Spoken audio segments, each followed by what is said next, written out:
আসসালামু আলাইকুম। স্বাগত জানাচ্ছি শর্মা টিভি 24 এর আজকের শীর্ষ সংবাদে। আমি হাবিবুর রহমান। শুরুতে জানিয়ে দিচ্ছি আজকের দেশের শীর্ষ সংবাদ।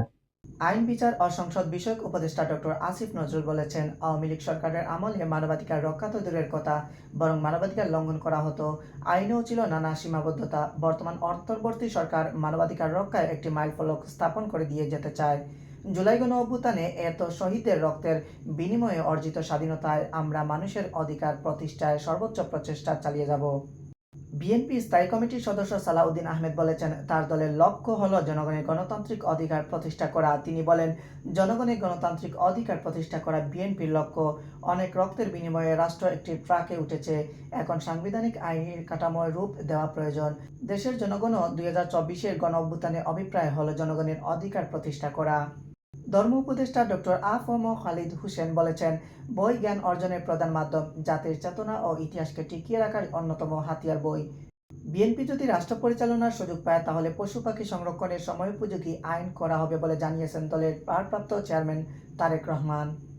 গণঅভ্যুত্থানে ক্ষমতাচ্যুত প্রধানমন্ত্রী শেখ হাসিনার 15 বছরের শাসনামলে বাংলাদেশ থেকে প্রায় 215 বিলিয়ন অর্থাৎ 23,400 কোটি মার্কিন ডলার অবৈধভাবে বিদেশে পাচার হয়েছে বলে ব্রিটিশ দৈনিক ফিনান্সিয়াল টাইমস এক প্রামাণ্যচিত্রে দাবি করেছে।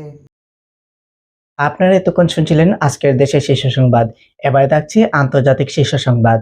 প্রায় 2 বছর আগে ভারতের মণিপুর রাজ্যে জাতিগত সহিংসতায় 250 জনেরও বেশি লোক নিহত হওয়ার পর আজ শনিবার অশান্ত উত্তর পূর্বাঞ্চলীয় এই রাজ্যটিতে সফর করেছেন দেশটির প্রধানমন্ত্রী নরেন্দ্র মোদী।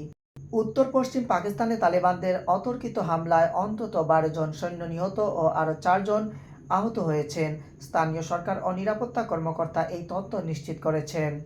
উত্তর কোরিয়া তাদের পারমাণবিক অস্ত্রাগার ও প্রচলিত সামরিক শক্তি উভয়কেই এগিয়ে নিয়ে যাওয়ার নীতি প্রকাশ করবে বলে জানিয়েছেন দেশটির সর্বোচ্চ নেতা কিম জং উন।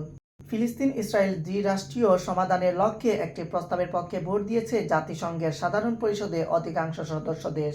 নিউ ইয়র্ক ঘোষণা নামের এই প্রস্তাবে বলা হয়েছে, একটি স্বাধীন ফিলিস্তিন রাষ্ট্র গঠিত হলে সেখানে হামাসের কোনো সংশ্লিষ্টতা থাকবে না। এতক্ষণ শুনছিলেন আন্তর্জাতিক শীর্ষ সংবাদ। এবারে থাকছে আজকের খেলাধুলার সংবাদ। বাংলাদেশ প্রিমিয়ার লিগ ফুটবলের সর্বশেষ মৌসুম শেষ হয়েছে গত 29 মে। সে সময় চ্যাম্পিয়ন ও রানার্স আপ দলের পুরস্কার দেওয়া হলেও টুর্নামেন্টে সেরা খেলোয়াড়দের পুরস্কার দেওয়া হয়নি। এমনকি সে সময় ঘোষণা করা হয়নি সেরা খেলোয়াড়দের নামও। ইংল্যান্ড ক্রিকেট দল 2025 সালকে যেন নিজেদের রেকর্ড গড়ার জন্যই বেছে নিয়েছে।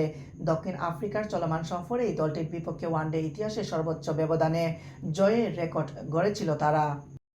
প্রিয় দর্শক, আপনারা এতক্ষণ দেখছিলেন শর্মা টিভি 24 এর নিয়মিত আয়োজন আজকের দেশের শীর্ষ সংবাদ, আন্তর্জাতিক শীর্ষ সংবাদ এবং খেলাধুলার সংবাদ।